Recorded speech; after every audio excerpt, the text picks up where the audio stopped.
सब लोग लिखेंगे अपभ्रंश।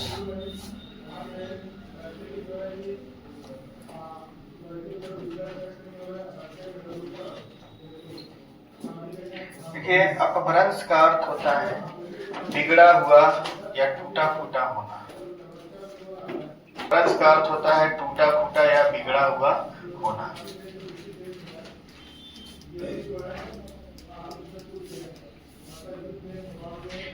हिंदी, देखिए हिंदी का प्रारंभ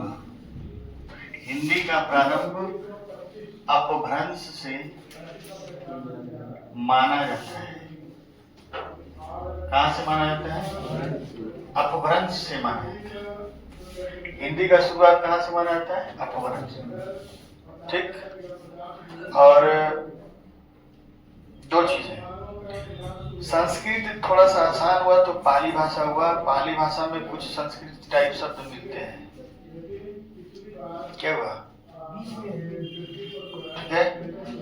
दूसरा चीज, जब हम लोग का प्राकृत भाषा बना तो प्राकृत भाषा लगभग इस संस्कृत से क्या हो गया? मुक्त हो गया। यानी प्राकृत आते आते संस्कृत क्या हो गया? गायब। उसके बाद हमारा क्या बना? अपभ्रंश। अब संस्कृत लगभग गायब हो चुका था तो हमको क्या मिला? हिंदी। और हिंदी, ये जो हिंदी हमारा मानक हिंदी बना है वो किस बोली से बना है? खड़ी बोली से। अवधि नहीं, खड़ी बोली से। 17 बोलियां हैं। कितनी बोलियां हैं? 17 बोलियां हैं। 5 उपभाषाएं हैं हिंदी की। किसकी? हिंदी। बाकी भाषा की बात नहीं कर रहे हैं, ना पंजाबी, ना गुजराती, ना बंगाली, किसी की बात नहीं कर रहे हैं। किसकी बात कर रहे हैं? हिंदी। हम लोग केवल हिंदी भाषा की बात कर रहे हैं। हिंदी भाषा में कितनी उपबोलियां हैं? 5। यानी 5 अलग अलग क्षेत्र में बटी है। आपको बताए थे कि पूर्वी हिंदी, दूसरा बताए थे पश्चिमी हिंदी, और तीसरा बताए थे बिहारी, और चौथा राजस्थानी हिंदी, और 5वां पहाड़ी। ज्यादा छोटा लिखते हैं क्या? दिखाई दे रहा है ना? आपको हम बताए थे कि भारत का नक्शा है, ऐसे बताए थे ना भारत में कि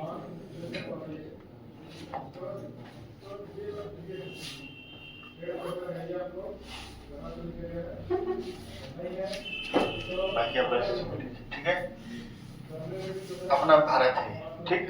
तो भारत में हम आपको बताए थे कि ये यूपी है, ये बिहार है, और ये झारखंड है, ये मध्य प्रदेश है, और ये छत्तीसगढ़ है, ये आपका दिल्ली है, ये हरियाणा है, पंजाब है, हिमाचल प्रदेश है। ठीक है।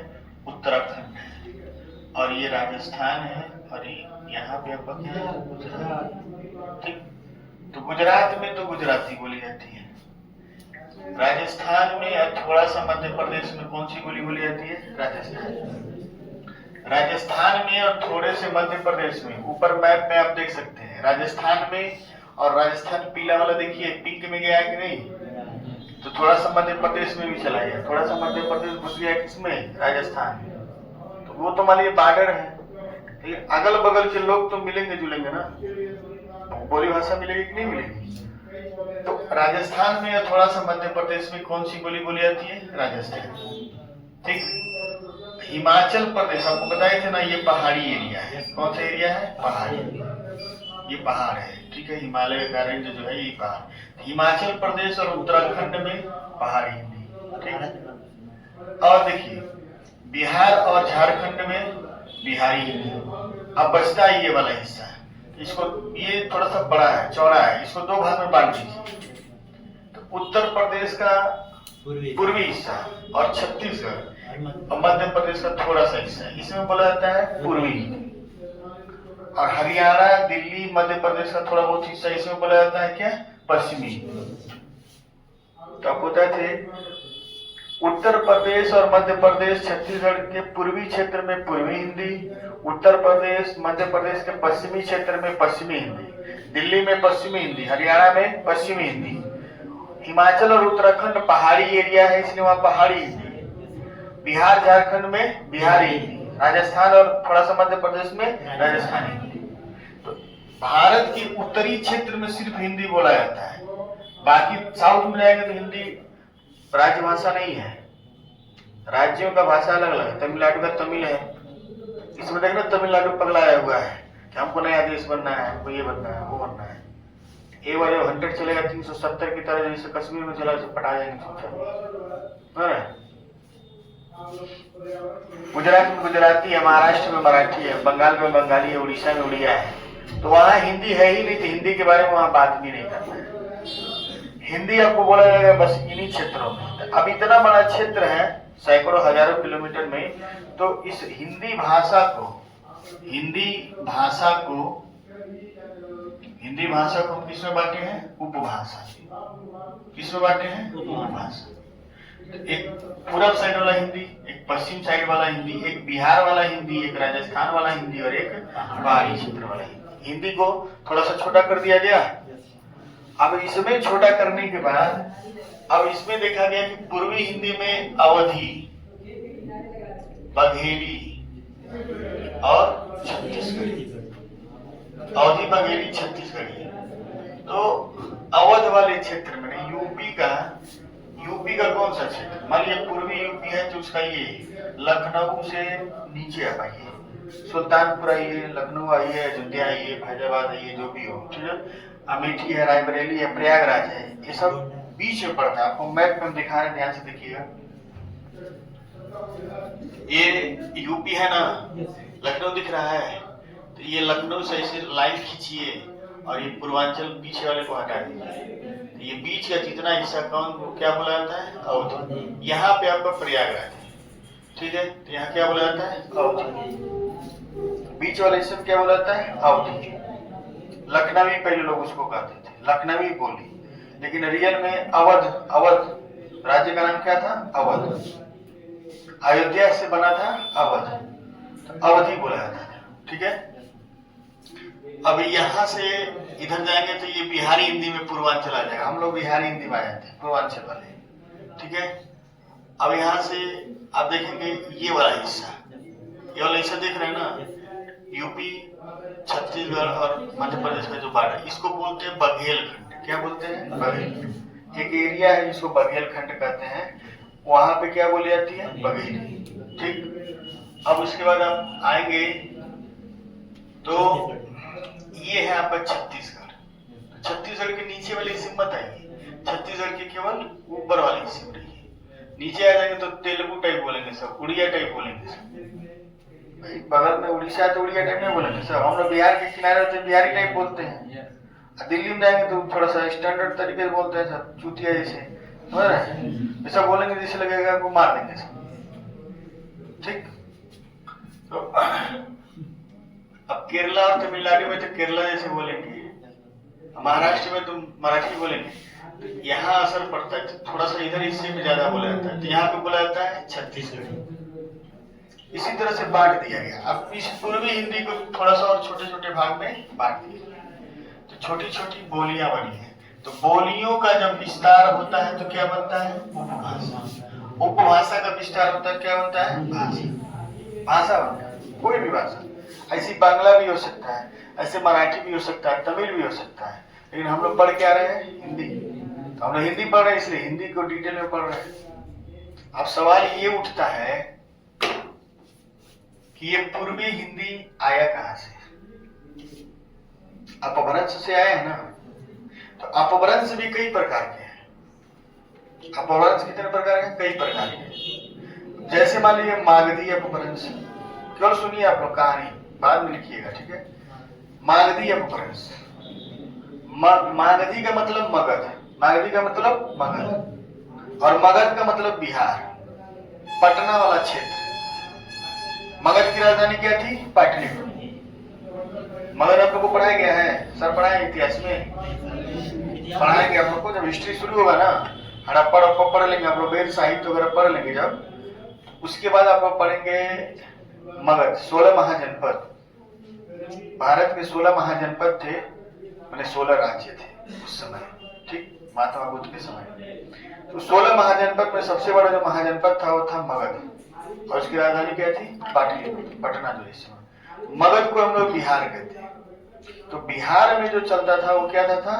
मागधी अपभ्रंश। बिहार में जो अपभ्रंश फेमस हुआ उसका नाम क्या था? मागधी।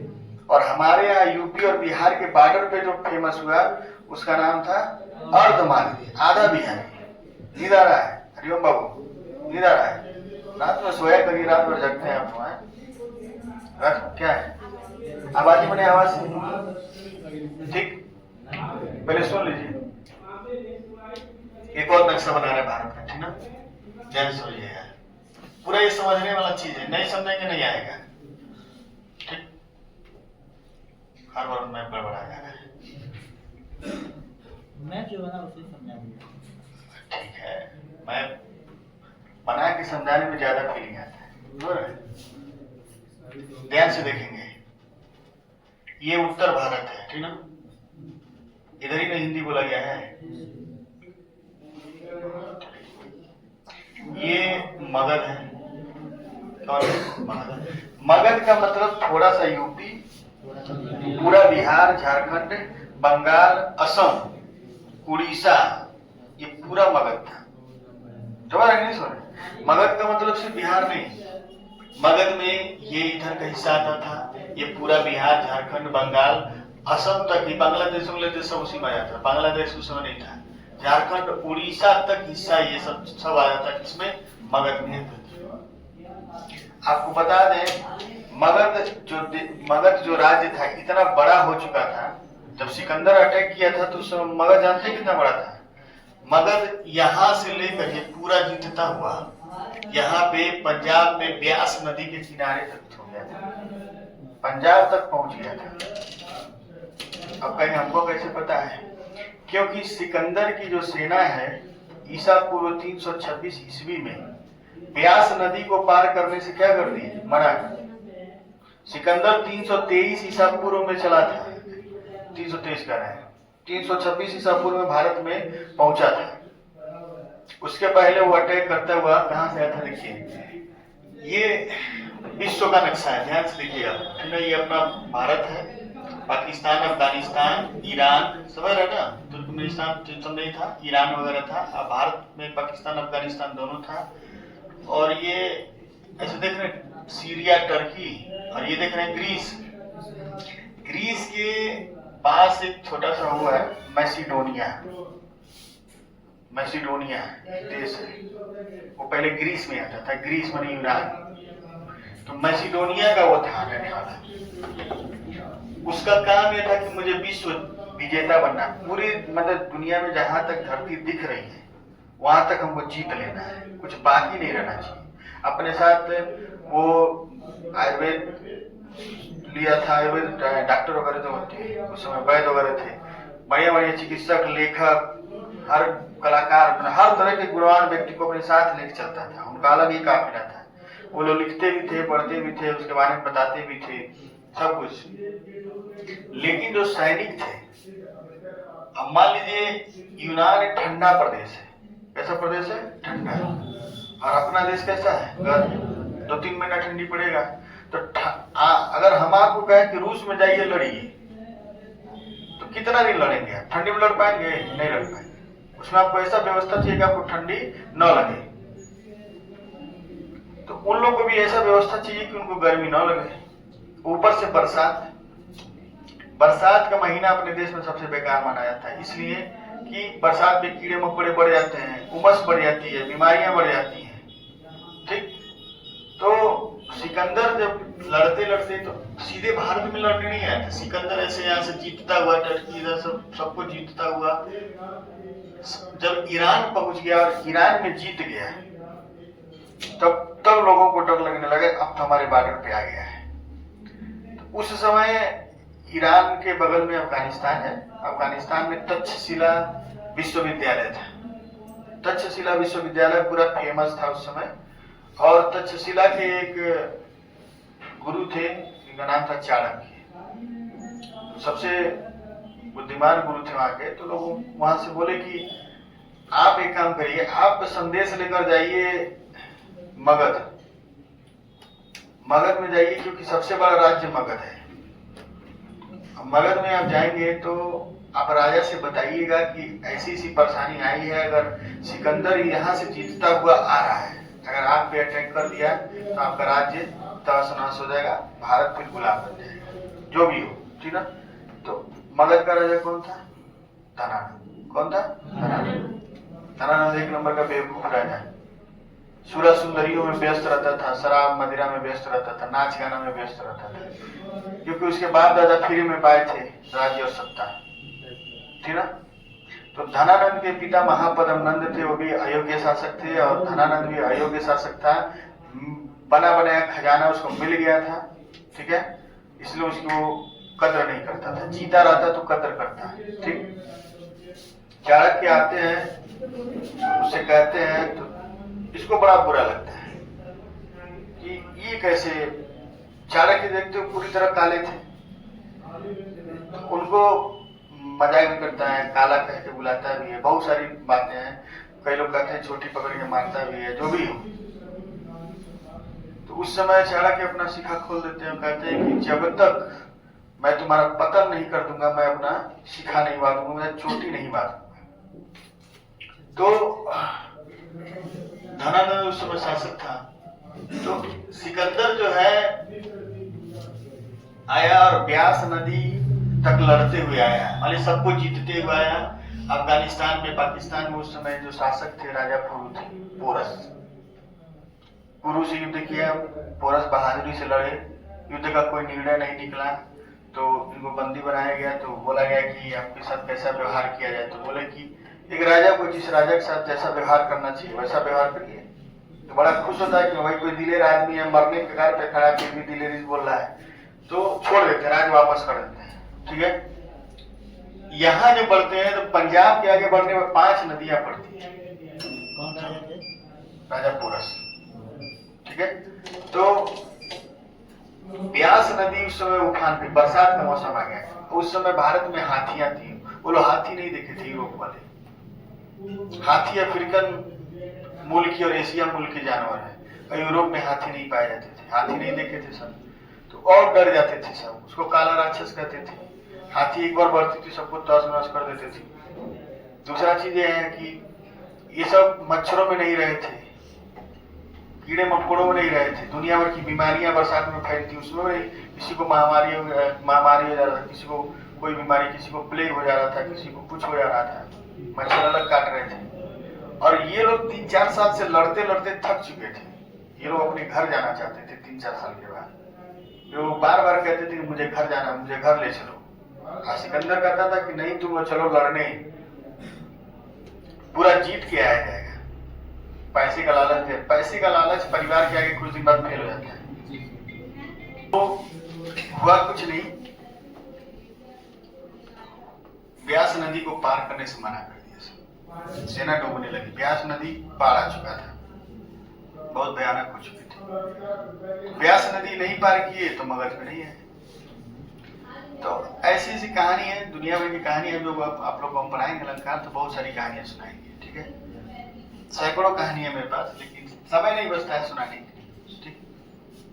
दूसरा चीज ये है कि मगध में जो अपभ्रंश बोला गया, पहले तो पाली बोला गया, मान लीजिए सिंचाई विभाग नहर, बस वही सिंचाई विभाग में सीखा है। तो जिस भूमि पर पानी हो, तो होता क्या है कि कोई भी नया लैंग्वेज हो, जैसे मान लीजिए इस समय रील देखना बड़ा फेमस हो गया, धीरे धीरे सब जान गए ना। कुछ समय पहले फेसबुक चलाना फेमस हुआ था, कुछ दिन बाद इंस्टा चलाना फेमस हुआ, कुछ समय और पहले व्हाट्सएप चलाना फेमस हुआ। तो हर चीज धीरे धीरे फेमस होता है ना। इसी तरह पाली भाषा फेमस हुआ महात्मा बुद्ध की वजह से, प्राकृत भाषा फेमस हुआ जैन धर्म की वजह से। लेकिन उसमें भी लोग बोलने में कठिनाई महसूस करने लगे, तो और आसान बनाया गया। और इसको आसान बनाने में सबसे अधिक भूमिका निभाने वाले जो थे, वो थे ईरान के जो रहते थे उस समय कवि लोग। भारत में मुगल 1192 के बाद 93 बार 94 बार, माने पृथ्वीराज चौहान की मृत्यु के बाद और क्या बोलते हैं ये गढ़वाल वंश का कौन था, जयचंद, कि मरने के बाद माने मोहम्मद गोरी के जाने के बाद फिर गुलाम वंश हुआ, खिलजी वंश हुआ, तुगलक वंश हुआ, लोधी वंश हुआ, सैयद वंश, लोधी वंश हुआ ना। उसके बाद मुगल आए, मुगल के बाद ना अंग्रेज आए। तो इतने दिनों तक कौन रहे, मुगल मुस्लिम शासक रहे। तो अपने साथ वो ईरान के दरबारियों को लेकर आते थे। उनका भाषा ही जो था मुगल दरबार में चाहे सल्तनत काल में जो भाषा था वो फारसी भाषा था। फारसी भाषा बड़ा बढ़िया भाषा है, आपको बोलने में भी आसान रहेगा, सुनने में भी आसान आएगा, मजा भी आएगा सुनने। जैसे फिल्मों में आप सुनते हैं, हृदय बोलना कठिन है, दिल बोलना बड़ा आसान है। दिल अच्छा भी लगता है, हृदय अच्छा लग रहा है, तुम मेरे हृदय में बसे हो नहीं अच्छा, तुम मेरे दिल में बसते हो अच्छा लगता है। तो भाषा उसका बड़ा अच्छा है सुनने में और बोलने में, तो थोड़ा सा उससे आसान बनाएंगे। ज्यादा कहानी नहीं सुनाएंगे, बाकी कहानी कल सुनाएंगे, ठीक है। तो मगध में हमारा जो अपभ्रंश बना वो क्या था, मागधी। और मगध से बगल में यूपी में जो बना वो क्या था, अर्धमागधी। अब मगध में क्या है, बिहारी हिंदी। मगध में क्या है, बिहारी, यानी मागधी से हमारा क्या बना, बिहारी, बिहारी हिंदी। अभी पूरा डिटेल नहीं है। मागधी से और भी चीजें बनी हैं। मागधी से सिर्फ बिहारी हिंदी नहीं बना है। एक पिता के कई पुत्र हो सकते हैं, हो सकते नहीं हो सकते, हो सकता है उसमें एक बंगाली हो एक बिहारी हिंदी हो। हम लोग तो हिंदी को लेंगे ना, बंगाली को छोड़ देंगे। तो मागधी से बंगाली भी बना है। क्या बना है, बंगाली। अभी कुछ लिखना नहीं है, लिखवाएंगे अगले दिन। मागधी से असमिया भी बना है और मागधी से उड़िया भी बना है। लेकिन हम लोग पढ़ेंगे किसको, बिहारी, क्योंकि मगध जो था उस समय सब जगह था। कौन सा है, चकमार्ग में रास्ता है, ठीक। तो ये सारे किस में आते थे, मगध में। अब हमारा जो अर्धमागधी है, हमारा पूर्वी हिंदी, हमारा पूर्वी हिंदी किस में है, अर्धमागधी, आधा बिहारी है। तो पहले हमारा अपभ्रंश बना, क्या बना, अपभ्रंश। अपभ्रंश के कई भाग बने, एक मागधी बना, एक अर्धमागधी बना, एक सौरसेनी बना। सौरसेनी क्या है, अब ये वाला हिस्सा जो है देख रहे हैं ना, यूपी का पिछला हिस्सा, दिल्ली, हरियाणा, राजस्थान, तुम्हारा ना मध्य प्रदेश, तो यहाँ पे एक राज्य था सूरसेन। 16 महाजनपद में दूसरा जो बड़ा राज्य था उसका नाम क्या था, सूरसेन।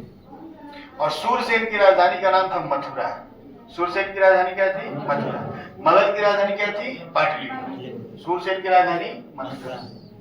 तो सूरसेन के नाम से ही इधर की जो भाषाएं बनी हैं, तो इस अपभ्रंश का नाम पड़ा सौरसेन।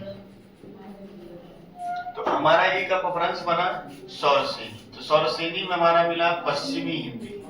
कौन हिंदी, पश्चिमी हिंदी।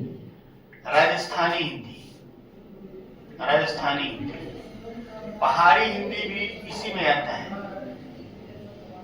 ठीक है, लेकिन थोड़ा सा इसमें बदलाव है। मराठी भी इसी में आता है, नहीं सॉरी, मराठी इसमें नहीं आता, पहाड़ी हिंदी आता है, ठीक है। तो हमारा पूर्वी हिंदी हो गया, पश्चिमी हिंदी हो गया, बिहारी हिंदी हो गया, राजस्थानी हिंदी हो गया, पहाड़ी। अब आपको समझ में आ गया होगा, कुछ मागधी से बने हैं, कुछ सौरसेनी से बने हैं और कुछ अर्धमागधी से। अब कुछ ब्रांचड़ है, कुछ कैके है, कुछ टक है, तुम्हारा ये छोटे छोटे हैं, कुछ खस है। जैसे खस जो है सौरसेनी में इतना बड़ा हो गया कि एक नया अपभ्रंश का नाम बन गया खस, और उस खस से बना है हमारा पहाड़ी। अब जैसे मैंने पंजाब में आप जाएंगे तो पंजाबी भाषा में आप पंजाबी है, फिर आपका पंजाबी में कौन सा भाषा है, बड़ा अच्छा नाम लिखा याद नहीं हमारा, पंजाबी नहीं, अभी याद आएगा बताएंगे, छोड़िए, ठीक ना। तो उसमें जब आप पढ़ेंगे तो ब्रांचड़ आएगा। क्या आएगा? ब्रांचड़। ब्रांचड़ जो है वो भी एक अपभ्रंश है, और ये ब्रांचड़ सौरसेनी से ही बना है। सौरसेनी से बना ब्रांचड़, और ब्रांचड़ में जब आप आगे जाएंगे तो आपको आगे मिलेगा एक कै और एक मिलेगा टक। एक में आपको भाषा मिलेगा पंजाबी और एक में भाषा मिलेगा लहदा। लहदा और पंजाबी ये सब कहाँ है? पंजाब में है, लेकिन ये पूछा जाता है इसलिए इसको हम लिखवाएंगे। कोई दिक्कत? छोड़ दें आप लोग को? नहीं सर। छोड़ देना, बगल में पढ़ा।